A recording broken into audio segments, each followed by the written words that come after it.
Good morning. We're going to give an update on some of our investigations as well as our deployment strategy this morning. But I wanted to start out with just the last couple of days, our officers have recovered 64 illegally possessed guns. That gives a total of guns, illegally possessed guns recovered this year by Chicago police officers to 8,500. That includes over 4,000 arrests for illegally possessing guns. In addition, officers have arrested 942 people for carjacking related crimes. For vehicular hijacking, 221 people have been arrested. That's a 69% increase over last year.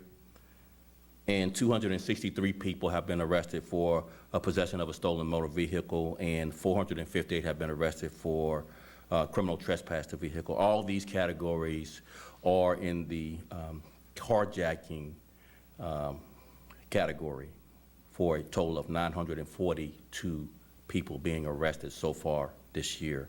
And with that, we'll turn it over to the Chief of Patrol, and then I'll come back at the end after Chief Cato, Chief of Counterterrorism, and Deputy Chief Angel Novales, and lastly, Deputy Chief of Detectives Rock Muhammad, and then we'll answer a few questions after that. Thanks.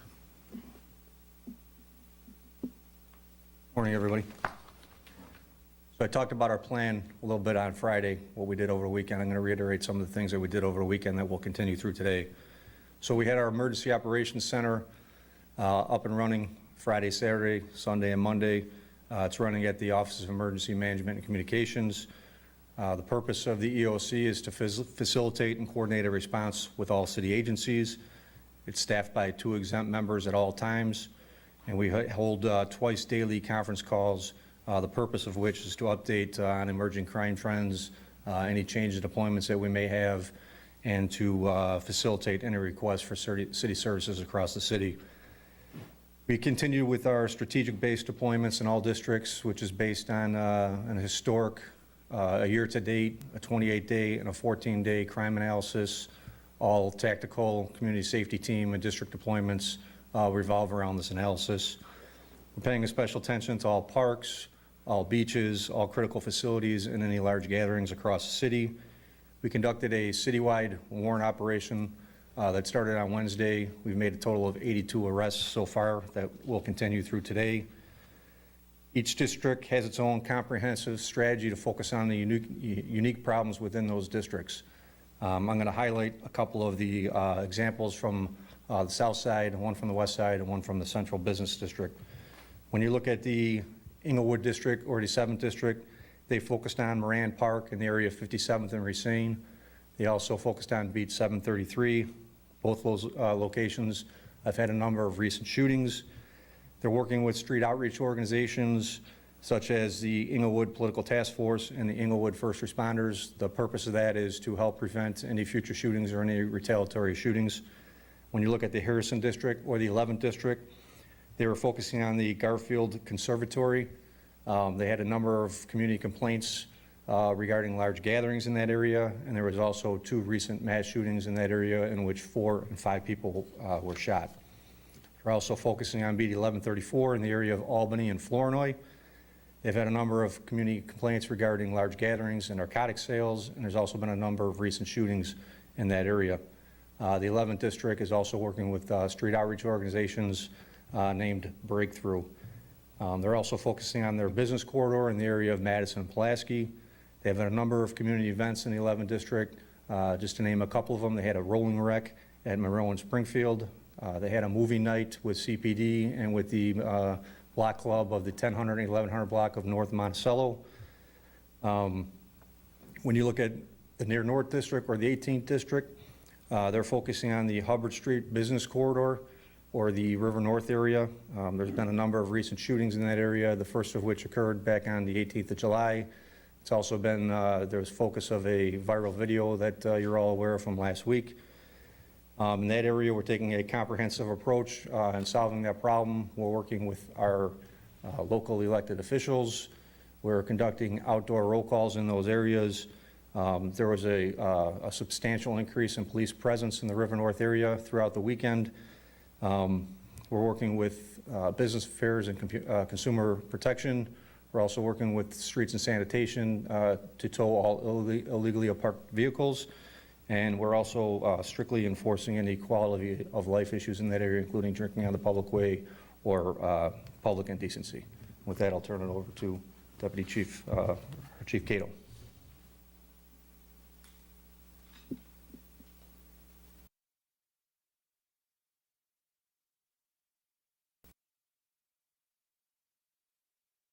Are aware that a lot of the street gangs here in the city of Chicago are responsible to the violence that's going on to our streets that affecting all our children here in the city of Chicago. Based upon that, I'm going to give you some year-to-date numbers when we're focusing on these criminal conspiracies. Starting from year-to-date up to this point, we had a total of 1,900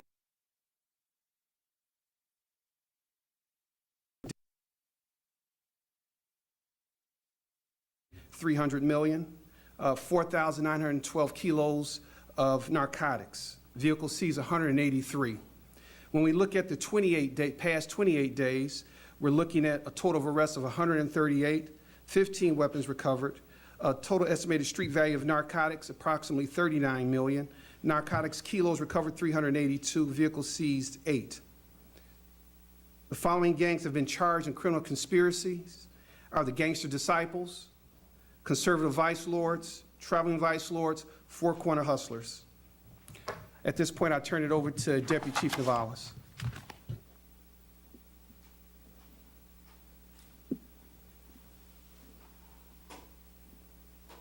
Good morning. Thank you, Superintendent. And I want to shift gears a little bit. I normally start out with thank yous, but I wanted to thank, we're in a city of 2.7 million, so I wanted to make sure that I give out a special thanks to the hundreds and thousands of people in Chicago that in a lawful manner enjoyed everything that the city had to offer this Labor Day weekend. The thousands of folks who biked the drive, enjoyed concerts at Soldier Field, patronized local entertainment businesses, enjoyed the weather at the wonderful parks, and those that stayed home and enjoyed their backyards in their neighborhoods. We as the Chicago Police Department thank you for doing your part in maintaining order so we can use our resources to concentrate on crime reduction. This weekend we co-created, participated, and created 21 community engagements. I would like to highlight 3 out of those 21. This weekend, officers from the 15th District participated in a great engagement put on by a local sponsor, the Union Sportsman Alliance. This engagement was titled Fishing with a First Responder.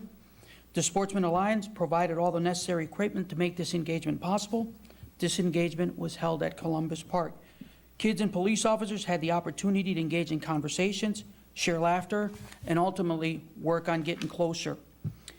In the Austin neighborhood, 25th District CAPS officers partnered with Divvy for the Bike Austin engagement. This engagement was held at La Follette Park, located at 1333 North Laramie. This engagement brought officers and neighbors together. For those who didn't have a bike was provided by Divvy. The officers participated and rode their bikes through parts of Austin, through the Austin neighborhood, in an effort to illustrate the positivity that comes from engaging your neighbors. Once a bike ride was done, participants enjoyed refreshments, tacos, and music. The music was provided by our very own CAPS officer, DJ Rupert Medina. In the 11th District, as Chief McDermott mentioned, the 11th District Block Club President had a block party in which they displayed movies. Residents had an opportunity to share in an open space and interact with the officers to talk about some of the concerns in the area. The partnership that is CPD and the 1100 block of Monticello knows that this area has its challenges. But what this engagement did is illustrate to the neighborhood and its neighbors the resilience of the area, and that they will continue to work to create a safe neighborhood. Lastly, I'd like to inform all Chicagoans that we're preparing for the upcoming community conversations to help each district put together a strategic plan for 2022. These conversations will help guide our district commanders' efforts when creating an overall strategy to address the district's top 3 crime reduction efforts and the 3 top community concerns. Please, we hope you join us on that, and we will be putting the announcement out shortly. Thank you very much for your time. I will turn it over to Chief Rob Mohammed.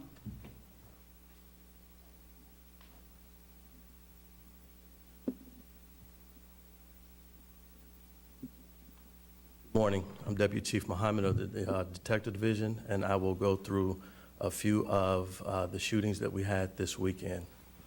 The first shooting that occurred was at 6516 South Ellis. This victim in this crime was a 4-year-old. This victim was inside of his residence in the front area getting his hair cut when 2 bullets came through the front window and struck our victim in the head. He was then taken to Comer Hospital, where he subsequently passed from his injuries on the 5th of this month.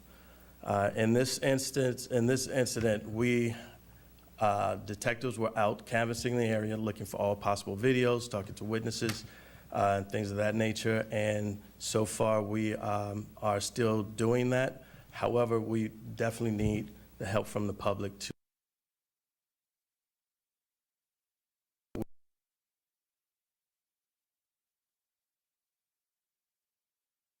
division or call our tip line. It would be much and greatly appreciated. Move on to the second incident. This was the 4th of September, the area of 2959 West Fulton, where we had 3 victims, a 14-year-old, an 11-year-old, and a 25-year-old victim. This occurred in a Citgo parking lot at a gas station.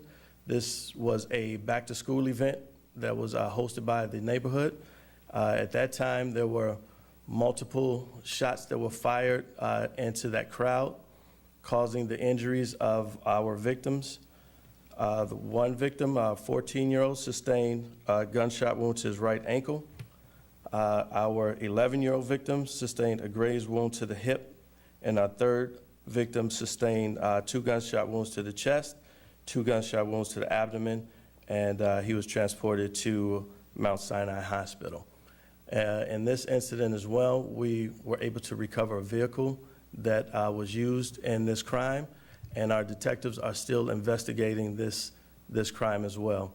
Additionally, we are recovering all possible videos and talking to all possible witnesses. And again, I would plead that if anyone in the area, the neighborhood, has any information regarding this crime as well, if they can please call the Area Detective Division as well as our tip hotline.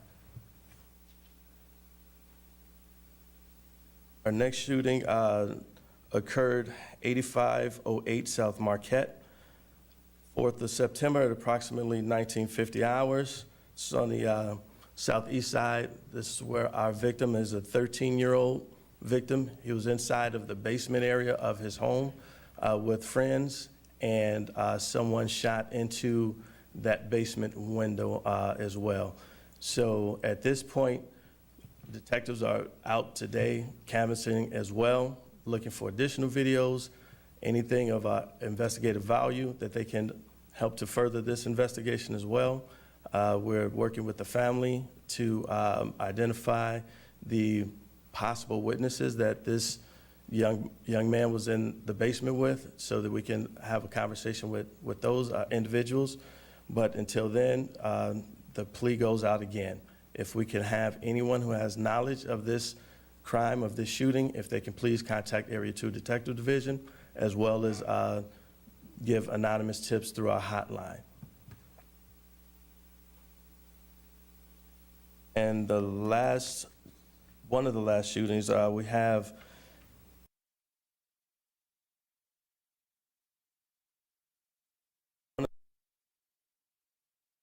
our victim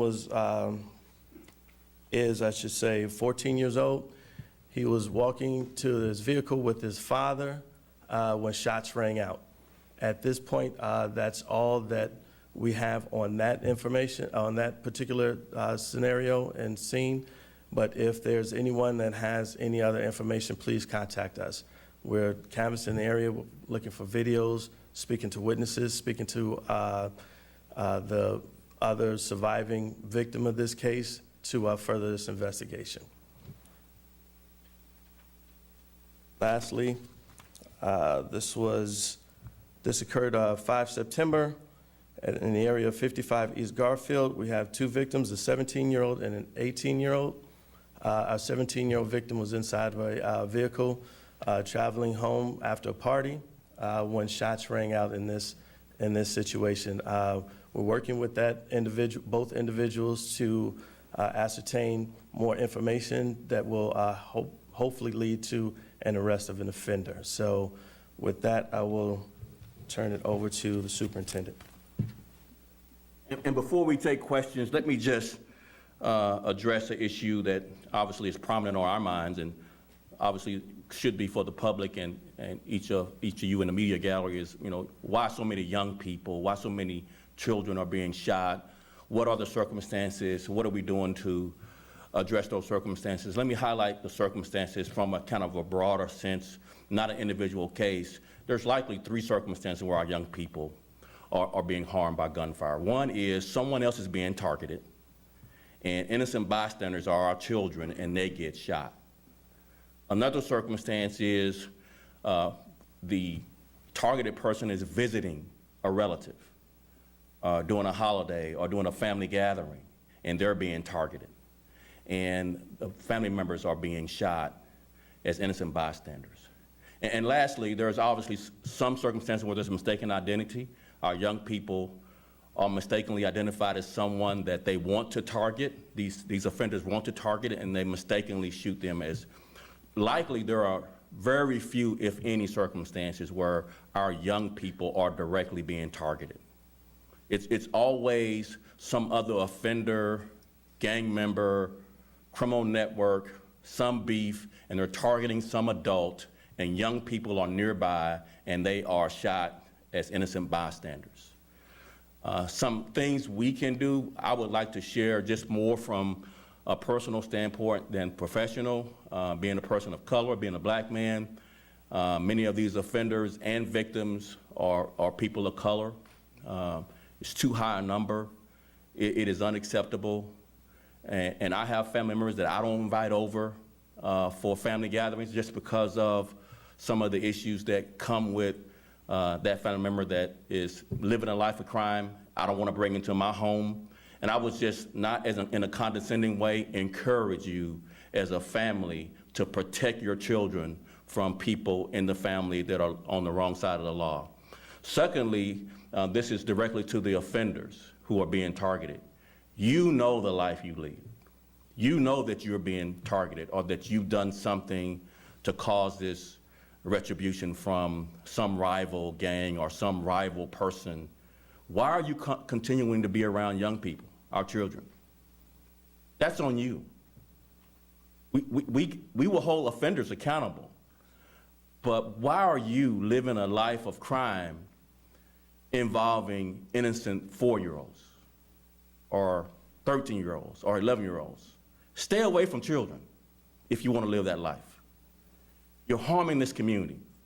You're harming these families. And we will be relentless in pursuing you as an offender. And if you're targeted and living a life of crime and committing crime, we will find out what we can charge you with as well. And I'm not trying to vilify the victim, but these innocent young children should not be the byproduct of your criminal behavior. They should not be. They're innocent. They have a full life ahead of them. And we just need families and others in the community to totally reject this "I can't tell what I know" about the offender. Many times, family members are not cooperative for various reasons. We need you to come forward. People in the community know who the offenders are and the circumstances behind who's targeted and why. We need people in the community to come forward. This is beyond trusting the police. This is about the safety of our babies.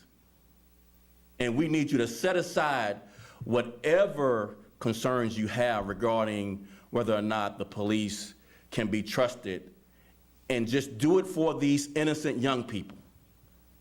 Come forward and tell the circumstances about where we have this plea for help from the community to solve these cases.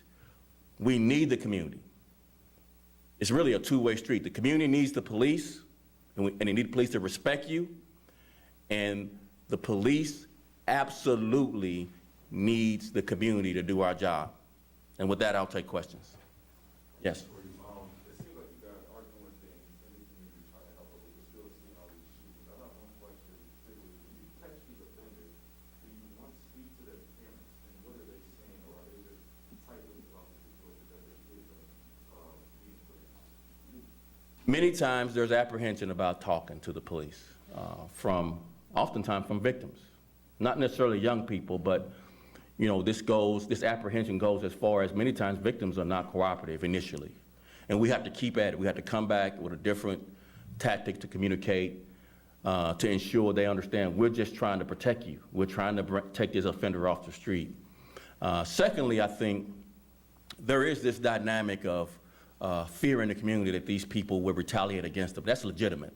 That if they know I'm saying something about you in this case, that there's a level of retaliation. That's a significant challenge as well for us.